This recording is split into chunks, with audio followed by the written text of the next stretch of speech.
Hello guys and welcome to SteveKnows. There's a ton of virtual reality news stories to go over. We've got new headsets, a ton of them, new chips, new games. There's so much to go over, so let's get started. And if you're new to the channel, please consider subscribing. It brings me a step closer to the dream. Let's begin. So starting off, the co-founder of HTC, Peter Xu, is attempting to make a new headset, and it looks really different to what we've seen out there previously. It does not look like this new next-gen gaming headset to me, which I will come on to in a second. It's called the XR Space on the MOVA. I've seen it referred to as both, and maybe one's a project name like they do with the Xbox with the Scorpio and the Scarlet. And this headset has been in development for 3 years, and it's set to launch later this year with 5G capabilities. This is a self-contained standalone virtual reality headset rocking a Snapdragon 845, so a small upgrade from the Quest, but still not the latest and greatest chip. Hopefully they were trying to keep the price point down, and this was a conscious decision because HTC and their price points have just been terrible. It's also one of the smallest headsets and the lightest, weighing 470 grams. That's around 18% lighter than the Oculus Quest, and these headsets need it. The Quest is horrible on my face. But the interesting part about this, which makes me think it's not going to be used for traditional virtual reality gaming as we know it, is that it doesn't come with controllers. It uses 2 cameras on the front to scan the play area and use hand tracking capabilities. So depending on the use of this headset, is that a good move? We know the limitations of hand tracking from using it on the Oculus Quest, so having that as the only option, is that a wise move? Let me know. Because for me as a gamer, not having that tactile feedback or remote controls, it's not second nature to me. But for newcomers of virtual reality, for enterprise, perhaps it's going to be much easier for them to settle into. It was said that Peter wanted this headset to create a social reality though, so maybe that's why this decision was made. And a lovely quote here to sum up the designing decisions here by Peter is, one simple way of saying it is the previous device experience has not matured for widespread adoption, both with hardware and content. That is why we've created these advanced computer vision technologies, digital avatars, and all of these communication components inside of XR Space, so that it can have a much more mature experience. So it's kind of hard to judge and predict the future of this headset, especially when I'm in the weeds of virtual reality gaming and I don't really know what the general consumer is after. So let's see how this does. If it promotes virtual reality adoption, of course I am all for it. Fingers crossed. So now you may have heard of the big announcement from Qualcomm. Loads of people have covered it. Matteo had covered it. Thriller covered it. Regarding the XR2 chip being integrated into mobile devices, which will then be compatible with AR and VR devices to enable immersive experiences via a tethered connection to your mobile phone. So the XR2 chip is a big stepping stone for standalone VR and AR wearables. High frame rates, high resolution, better graphical processing, and 7 concurrent cameras that can be used. There's a ton of capabilities that this chip enables, and because of this, it could be as soon as the end of next year that we'll be seeing some more high-end AR VR wearables, such as Panasonic have just announced that it's targeting release for 2021 for the release of their goggles, which look like they're straight from a steampunk movie. And they're designed to be a media viewer, not a high-end gaming console,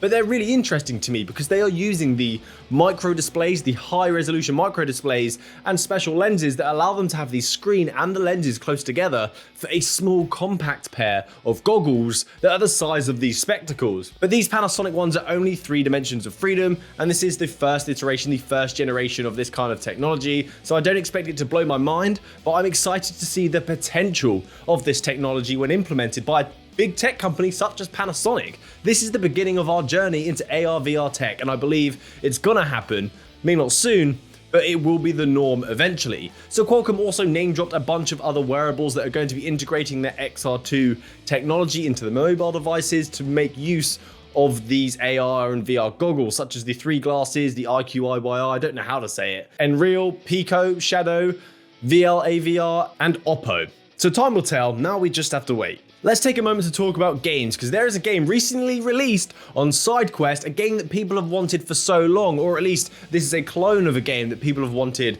for so long. So if you're into the concepts and the mechanics of this game, this is going to please you. That game is Cactus Cowboy Portal, a clone of Portal available to play on the Oculus Quest. So you play as Cactus Boy trying to escape the Cacti Labs, where you have been captured and are being tortured. This is not for the faint-hearted though. If you're prone to motion sickness, maybe give this one a miss, as there are no comfort options at all. Maybe they'll be implemented in the future, but they're not here now. So in this, you have two revolvers that resemble the two different portals that were available that can be used to help battle enemies, solve puzzles, help you progress or traverse through the game. There are 17 different chambers for you to enjoy, so there's plenty of game there. There's around 1 to 3 hours depending on the difficulty, which isn't bad for a free title.